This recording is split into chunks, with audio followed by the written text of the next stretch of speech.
we're doing everything we can to make sure that she's good and that her brother's good too. First at 6, we are continuing to learn more information about a terrifying kidnapping attempt in Alpena County. A northern Michigan girl was saved from being kidnapped thanks to the heroic actions of her older teenage brother.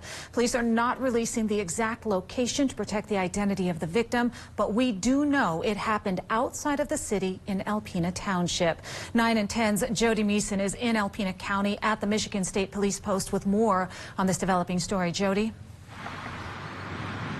Christina, Michigan State Police are applauding the fearless act of bravery from her older teenage brother. Armed with just a slingshot, they say he was able to stop a scary situation from becoming far worse. And they say the suspect admitted to planning to severely beating the little girl.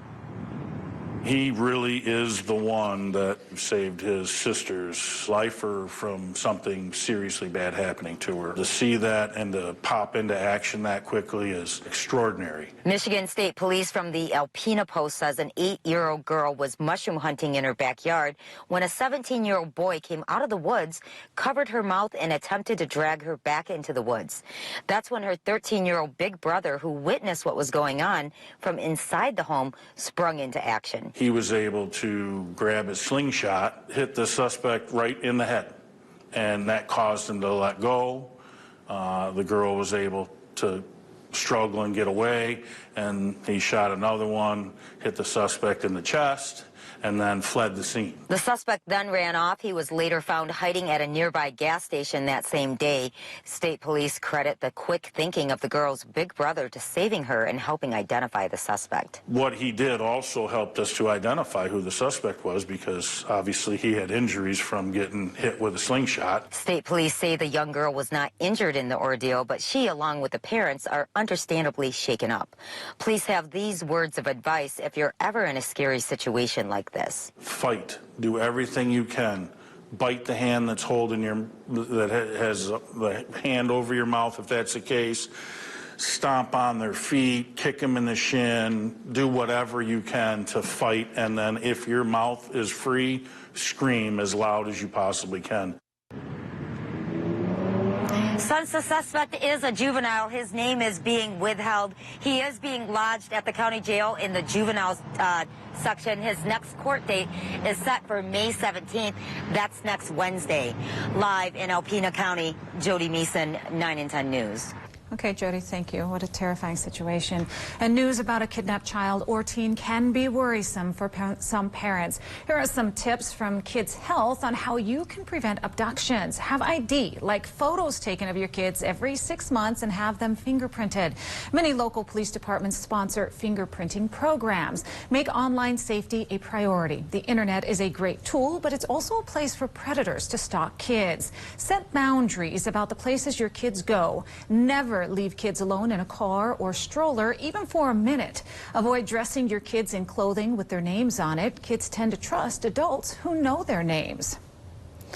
Well, a Montmorency County man has been charged for threatening to kill police officers during a 911 call if they tried to arrest him. The Michigan Attorney General's office says Gregory Sims from Atlanta faces malicious use and threat of terrorism charges. Sims is accused of making the threatening calls to a Montmorency County dispatcher when he found out that there was a warrant for his arrest. He reportedly told the dispatcher that any officers who come to arrest him would be, quote, sent back in body bags.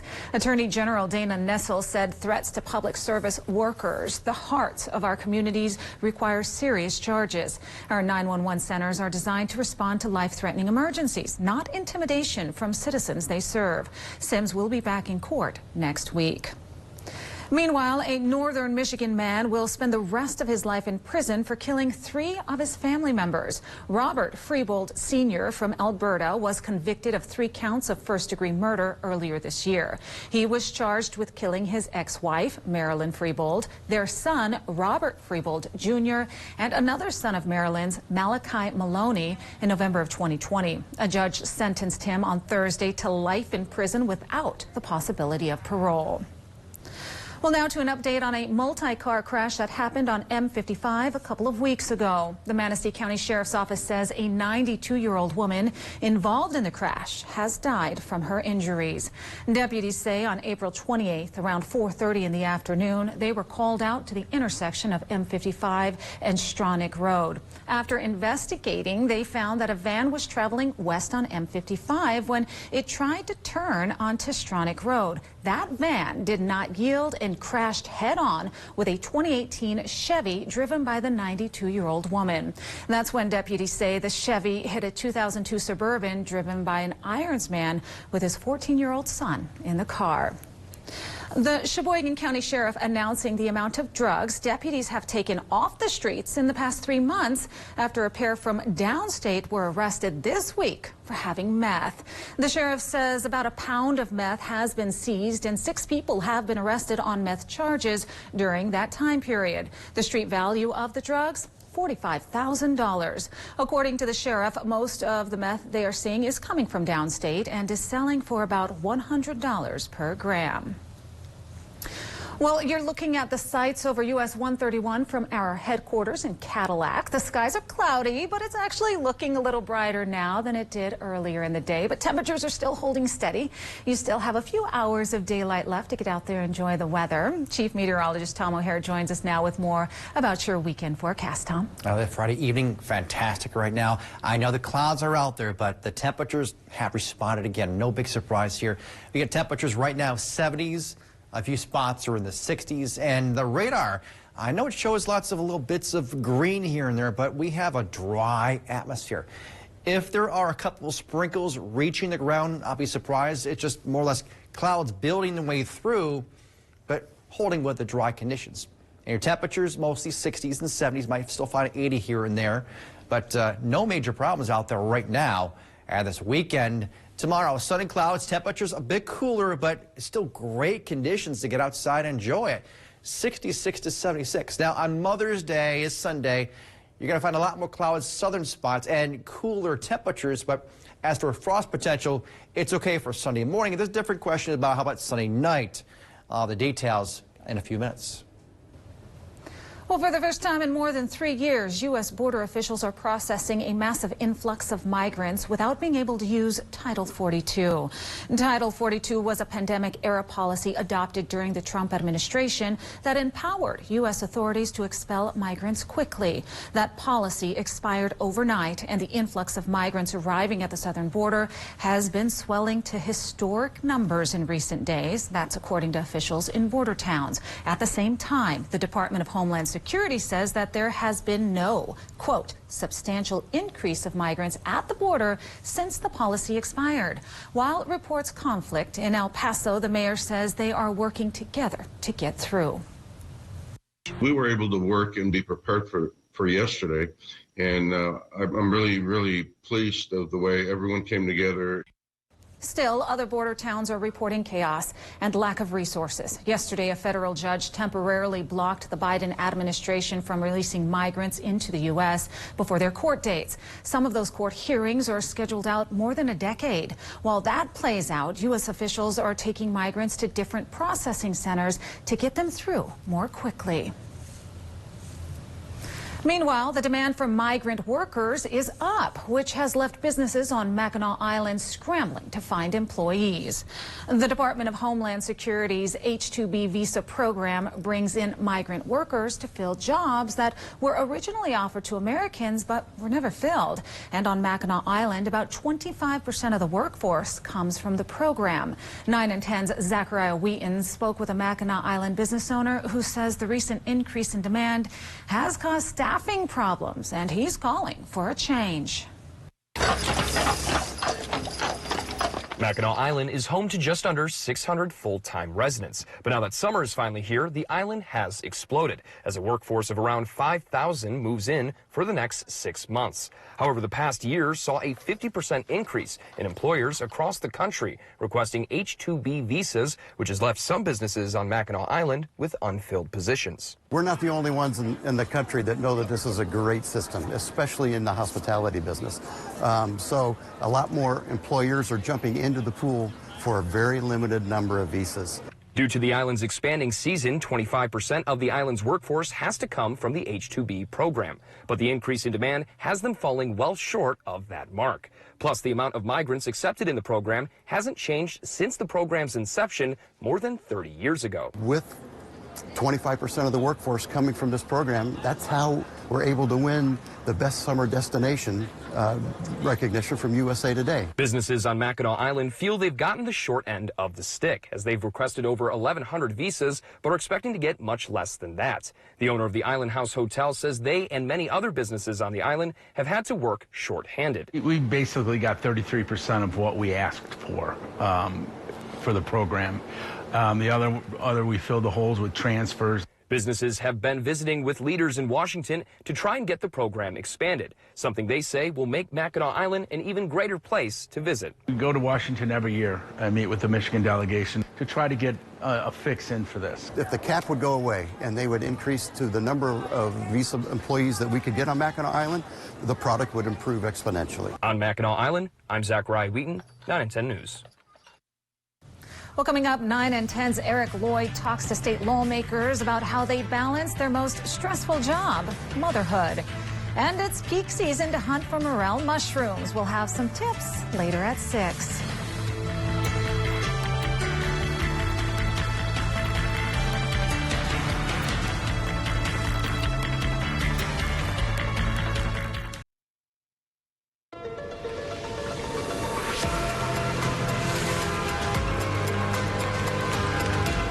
Good Friday evening, everyone. I want to show you a special view. Got up to a flight up there across West Cadillac today, and a nice green coming up across all of those western areas and around the Cadillac region. But as we went farther west, there was not as much bright green, more the dull green out towards, say, Cabernet and out by Manistee. This shows you that we do have a contrast of development across northern Michigan. Not a big surprise. It's the way it happens. Stuff grows quicker in spots than others. Right here in Bay Harbor, lots of lush green grass and got the trees looking nice and green, but the sky's fairly gray, but not super thick. So you're not getting much reaching the ground in terms of rain showers. Though they're around, they're not getting to the ground right now. And what is getting out there is the warmth. Still very comfortable. We've got the 70s. We have some 60s lakeside. Current temperature, Pickford, look at that beautiful 76. Here in Prudeville, it is 79 degrees, just off the high of 80 degrees. The bad news, though, as we've talked about, fire danger, burn permits, well, fire danger very high across the area. The only good news is that there's not much wind of anything going on. Very, very light winds. And, of course, no burn permits for our eastern UP counties and all across the lower peninsula. Just hold off on the open burning right now. Recommend not to burn. As for the conditions, the skies, there are your clouds. They're kind of building up in east. But remember, that lower atmosphere is so dry, we're staying as clear. And look up the UP. It is very sunny in the Sioux right now. So what's going to happen tonight, tomorrow? Not a big change. I mean, we're going to start to thin out the clouds a bit more in the UP. The farther south you go, the clouds will hold on for a good portion of the night. For tomorrow, let's call it more of a mixture of clouds and periods of sunshine at times. But it's more sun here, more clouds down here, but holding dry. Good weather. Get out some morel hunting. No problem there. Go out for a bike ride. Looking good. By 10 p.m., clouds, patchy clear spots. Look at that wind flow, though, for the north here. And it's going to drop off your temperatures a bit more for later on Sunday, which is Mother's Day, but still looking good at this point with this dry sky. So hit the trails tomorrow. Your temperatures, 60s to middle 70s. Head outside, put on the sunscreen. You're going to need it. Tonight, just some clouds up north. That's where we have most of the dry air in place already. And lows 40s to middle 50s. Down south here, northern lower, central lower, skies are partly to mostly cloudy. Just a lot more clouds here, and thus the temperatures don't drop. You're stuck in the 50s, all those areas, but it's comfortable. Again, low dew points. Tomorrow, a lot of sunshine, highs around 70. In the end, it is still a really nice day. Winds are not a problem. Temperatures here in the 70s, about 80 there for Wellston. Sunshine and clouds.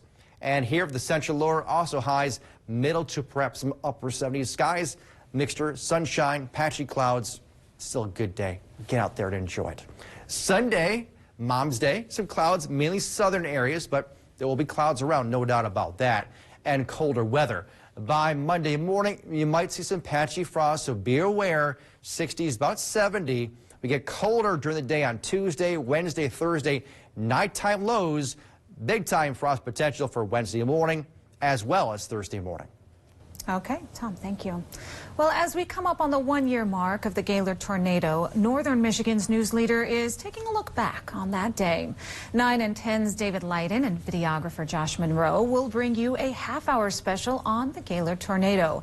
We'll hear from tornado survivors, first responders, and those who have helped lead the recovery in Otsego County. Watch the Gaylord tornado 1 year later, Friday, May 19th at 6:30 p.m. on Local 32, and you can catch it again on Saturday, May 20th at noon right here on 9 and 10. It's a full-time job being a mother, and so is being a politician at the state level. And now more and more women are pulling double duty. Hear from Michigan lawmakers next. For generations, most women have had to choose between having a family and having a career. The balance of work life and home life can be a lot, especially when that work life is being elected to public office. 9 and 10's Eric Lloyd looked into the challenges and rewards of being a working mom in Lansing. It's really, really challenging while you're a mother. So I know a lot of people who've decided not to go for it because of the time constraints. Ask any politician about the stress and struggles of their job, and they will most likely always mention family. When you miss your family and you want to be home, and so you look very forward to going home at the end of the week. If and when to start a family is a big decision for every woman, and then how to fit that into your career or lifestyle. When I was running for the first time, there was a woman who asked me if I had kids, how many I was planning on having, when I was planning on having them, and she said, I can't vote for you because this isn't a job for a mom. And that has really stuck with me ever since. Senator Mallory McMurrow was just the second sitting senator to have a child while in office, the first being her colleague, Senator Stephanie Chang. This is a very recent phenomenon. We didn't have a leave policy when I was pregnant. I took one anyway. I missed a lot of oaths, but, you know, it is a lot of long nights and balancing. McMurrow's daughter is now 2 years old and starting to realize what her mother does. My daughter loves this building. She calls this the beautiful tower. While the day-to-day pressure may be less, being a public figure with older children brings a separate set of challenges. Senator Michelle Hoyniga's sons were teenagers when she began her political career. It's tough. It's a tough gig right now, and so you really got to have that tough skin and be prepared and prepare your children. They're going to see some negative things, and they got to be ready for it. The top 3 offices in the state are held by mothers. Governor Gretchen Whitmer has 2 daughters in college. Attorney General Dana Nessel, twin sons, also in college. Secretary of State Jocelyn Benson is in a different stage. She had her son right before running for office. Being the mom of a 6-year-old means that I have to juggle more, balance more, but really constantly try to be present for him. She gets the benefit of bringing him along to learn what she does at a crucial age. And so he's excited to actually see what I do through the eyes of a 6-year-old. And it's been really fun to share, ultimately, this life of service with him. And each of these women say becoming a mom changed their perspective and experience, and thus possibly their policy stance. It has made me eyes wide open to the child care crisis that we're facing right now. If it is this hard for me to find child care, I can't imagine how most people do it. Knowing they're watching me, I want to be a good example for them, and especially now that I'm a grandma, I'm hoping that I'm in a position where I can shape a really good future. It keeps you humble when you have to show up at a Zoom session and you have to wipe the food off of your clothes as well. It reminds us all of the human aspect of this work, and having a kid in close contact with you at all times really helps bring that home on a regular basis. In Lansing, Eric Lloyd, 9 and 10 News. When you're hunting for morels, make sure and focus on the drip line of trees. Next, we'll have more tips on how to score big this mushroom season. It's peak season for morel mushroom hunting. Aaron and Jill Grenchick are licensed mushroom foragers. They say in Michigan you can find about a dozen different types of morels. If you keep your eyes open, that is. When hunting, they say don't look down. Instead, scan the ground about 15 to 30 feet in front of you. And here's something pretty neat. They say morels have a relationship with the trees they grow by. A great place early in the season is the quaking aspen or the popple trees. That's a wonderful place for the dark morel. And then as the season progresses, we start looking for these old apple trees that are scattered along all of our highways and byways. That's a great place for the blonde and the gray morels. And then if you get yourself into a really mature, older, mixed deciduous forest, typically near like a river or a body of water of some sort, it's a wonderful place to keep your eyes open as well. For more tips on hunting morels and how to identify which mushrooms are safe to eat, head to 9and10news.com for the link.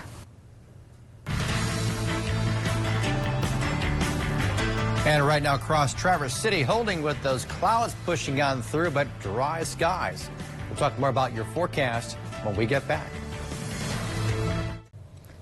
Okay, so even though I am a lover of sunshine, it was really actually quite perfect today because you walk outside. I walked on my balcony. It was cloudy, but still super warm. It was comfortable. It's like, yeah, it's warming up. Just enough sunshine was coming in to warm up. The atmosphere felt comfortable and not overly hot when you stepped outside. No sweating. The dog was able to walk without overheating. And there you go. So Perfect we were conditions. good. You can't complain. And tomorrow, a little cooler, but it's comfortable. Sun and clouds again. Tomorrow's highs, instead of 70s and 80s, we're going 60s and 70s. We'll take it. Now, on Sunday, it is Mother's Day. I know there will be a bunch more clouds around, especially in the morning, but the afternoon is brighter, and it's a little cooler, but it's okay. Still can make some food for Mom, maybe just grilling out there for Sunday. And Monday's dry, but next week, very dry. Isolated showers, more notably, though, Christina, we're talking about possible frost for a couple of nights. So if you're getting the plants, I do not recommend planting yet for annuals. Hold and if on. you have something outside, bring them in. Exactly. Okay, well, that's good to know. And then we're going to go right back up, which we love. Yes. All right, CBS Evening News is next.